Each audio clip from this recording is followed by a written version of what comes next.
Director Wray, I want to ask you a little bit about some of your testimony about the border. Last year, 169 individuals on the terrorist watch list were detained at the southern border. So far this year, it's been 58. We know there were, since 2021, approximately 1.8 million gotaways. In other words, not people that turn themselves in claiming asylum, not people paroled into the interior, but 1.8 million migrants who were evading law enforcement at the border. Can you tell us, can you tell the American people with any certainty that there are 0 people on the terrorist watch list that were among that 1.8 million gotaways?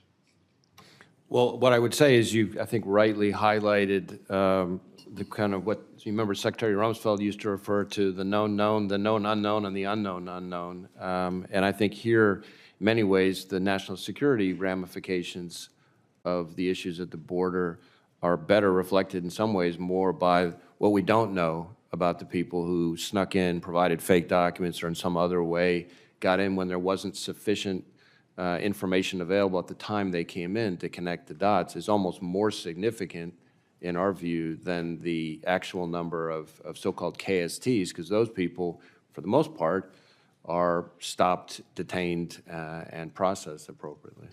And I guess you would answer the same way that people with criminal records, members of criminal street gangs and others being among that 1.8 million figure for migrants who got away. We don't know what that 1.8 million is composed of, do we? That's correct.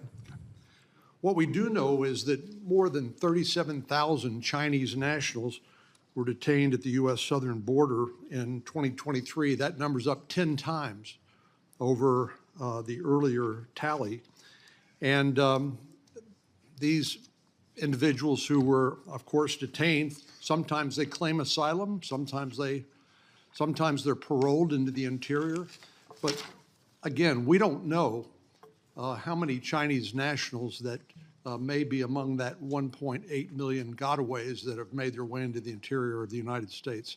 You would answer the same way. Right, we don't know what we're dealing with. In that particular context, it gets especially challenging because presumably within that group, you've got not only people who may mean us harm, but also people who are fleeing the CCP and share our concerns about their authoritarian thuggishness. Of course, that's an important point. I'm not suggesting all of them are, but I'm just suggesting this is a huge gaping vulnerability in our national security that we don't have answers for. I'm reminded that there were 26 co-conspirators in the 9/11 attacks against the United States, killing 3,000 people. 26 people killed 3,000 Americans on 9/11. I worry that among the people that are coming across the border that are evading law enforcement, that there are some people among those that mean to do us harm. Do you share that concern? I do. And in fact, according to public sources, this is CNN, August 30, 2023, you alluded to this earlier about dozens of migrants from Uzbekistan that were being facilitated by a suspected ISIS agent in Turkey that was assisting those migrants to make their way to the southern border and into the United States, correct? So that's a threat stream that we're very concerned about. We're very actively investigating, working with DHS on both people whose travel was facilitated, but also members of the facilitation network in some other way overseas. There's probably more I could share on that in closed session if you would like. Thank you. Well, one of the things that I think this reveals is that our border situation, the illegal immigration, has changed over the years. It seems to me, coming from a border state, years ago, you would look at people coming across who wanted to work, wanted to provide for their family. Now, of course, we understand people fleeing violence and poverty, things like that. But also, we see the pull factors, the fact that if you make it to the border, you can likely stay for the rest of your natural life, is an enormous magnet for people to come. But also, and not just people who have benign intentions toward the United States who want a better life, but also people that want to do us harm. I know sometimes people say, well, this is just a fantastic theory. It's no basis in reality. Do you consider that to be a frivolous consideration? I do not. And I've been, I think, very vocal about this.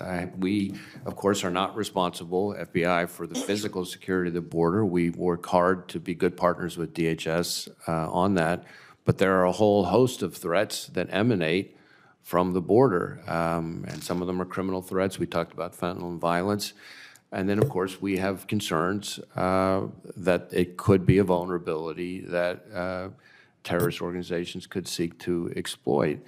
I would add that we are not at the moment tracking any specific terrorist plot coming across the border in that regard, but it wasn't that long ago, as you will recall, that we had indictments of an individual who was trying to smuggle foreign nationals across the border to assassinate former President Bush.